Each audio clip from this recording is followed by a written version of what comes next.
On the previous episode of the Eart headless mod project, we finally got the veneer on, we got it cut out, and sanded the edges. Now it's time to drill all the holes, do one final sanding, and then get some stain on this thing.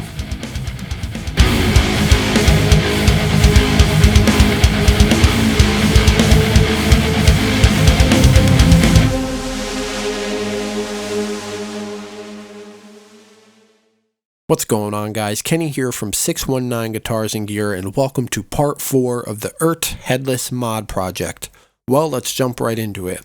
As you can see, I already got all the holes all drilled out for the volume and the switch, as well as the bridge. I wanted to do that off camera just so I can concentrate, and I didn't want to risk getting any chip out or anything, so I wanted to take my time, and it came out really well, so I'm really happy with it. I was using a file just to kind of smooth things out. The one hole where the switch is going to go was a little bit bigger. I actually used a file to make it that big. I didn't want to keep jumping up sizes with drill bits and risk, cracking or chipping out the veneer. So, the file worked really good. We're going with the nice round 3-way Switchcraft switch, and it fit really good. I'm really happy with that switch configuration, as well as where the knob for the volume is going to be, and it worked out perfect. I'm glad I'm going to have the switch a little bit closer to my hand than it was. I mess with the switch, during songs or whatnot, way more than I would touch the volume. Once my volume's up, it's up. And yeah, I'm not really going to have to touch it. So having it a little bit further away where the tone knob used to be is fine with me. After I had all the holes drilled out, I kind of just wanted to reinforce around the edges. So I took some super glue or CA glue, whatever you want to call it, and kind of just reinforce the wood around the edges. You don't really have to do this. I don't know if you're supposed to do this, but in my head, I thought it would definitely work to reinforce the wood around the edges for sure. And, when you tighten the nut down or anything, it's just kind of prevent it from cracking and whatnot.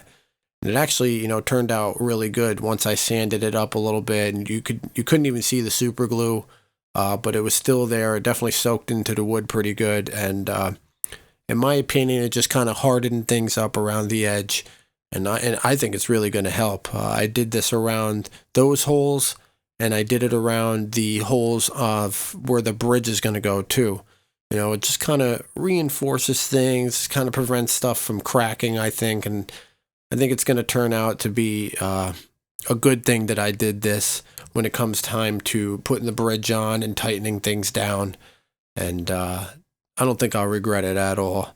So once I got all that done, I let it sit for a while, let the super glue soak in and dry, and then I moved on to, a light sanding. We sanded it.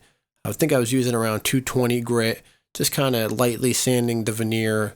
I sanded it a couple times already. As you can see, obviously, you can't really see the grain yet because we didn't put any stain or anything on it, but we'll get to that later. But after a nice, full sanding of the body, you couldn't even see where the super glue was, and that came out great. So another thing I wanted to do is where the old switch used to be, you had the 2 holes and then the slot under the veneer. Some glue ended up squeezing in the slot when I glued the veneer on, so it kind of already filled it in halfway for me. But what I wanted to do was kind of just get some more glue in there and fill it in the rest of the way, just so it's nice and solid. And, once we get some stain and everything on the veneer, nothing can sink into it. Not that I think it would, but I just wanted to be safe. So we ended up putting some glue in there and then sanding it off and leveling it off with a razor blade. And it came out really good, if you ask me. I'm really glad I went with that, configuration with the electronics, and I think it's going to work out really well. And having that slot filled in, I think, is a good thing. And yeah, it turned out really, really good. So it was finally time to get some color on this thing and let that grain really pop out, and I was super excited. So I give it one more good final sanding. I think it was 220 grit, just kind of cleaning up the grain a little bit. And then we went with some color. Now, I went back and forth with a bunch of stains, and I ended up using a golden pecan, it's called. It was a little not too dark, but not too light. And you can see instantly how much that grain really pops out. and I was super happy with how that stain turned out. Didn't take long. I didn't really use a lot. I was kind of very sparing with it, just because I didn't want it to soak in and soften up the glue or anything. I don't really know how any of that reacts. I was using an oil-based stain. I know you're supposed to use, the alcohol-based guitar stuff, but from my experiences, I never had any problems using this type of stain, and it didn't really mess with the glue at all. Nothing happened, so it turned out really good, and that grain just looks amazing. It was a little lighter than I wanted, but I figured I'd put, 2 coats on it. So once, that coat dried, I kind of just kept touching it up here and there. I think I put 3 coats on it, and I was super happy with how it came out, honestly, and definitely love that golden pecan color. Looks pretty much just like the Kiesel that I found a picture of a Kiesel that I wanted it to look like. It definitely was similar, and it definitely came out pretty much exactly how I wanted it to. There was a little bit of lighter sanding marks around the edges, so that stain was dark enough to kind of fill in those light marks in the redwood. And then, once I get some clear finish on it, you really probably won't even see it on the sides of the guitar, and it's going to blend in perfect. So there you can see that's kind of after 1 coat. We let it dry, and then this was the next day. We got the stain open and got it all ready. The stain really didn't have too much of a powerful odor. Kind of just smelled like house paint, honestly. So, I was able to do it in my heated garage with no problems there. And we threw a second coat on it. Once it dried and soaked in the next day, it did lighten up a lot. Even though you can still see the grain, it definitely lightened up a good amount. So I just wanted to throw 1 more light coat on there. And as you can see, it really popped out that grain again. And I'm super happy. I'm glad I didn't decide to go with a color. And I'm glad I stuck to my decision with doing a natural finish, because that quilted maple looks really, really good in its natural state, I think. Just some light colored honey stain on there, which is what the golden pecan is similar to.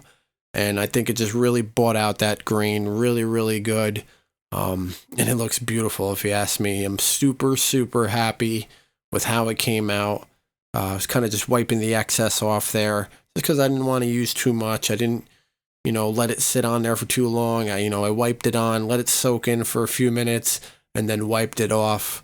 And I'll tell you, doing that, it was dry pretty quick. So I'm going to show it off here a little bit. And man, I really, for a cheap veneer, I think it was like $27 for this veneer from veneersupplies.com.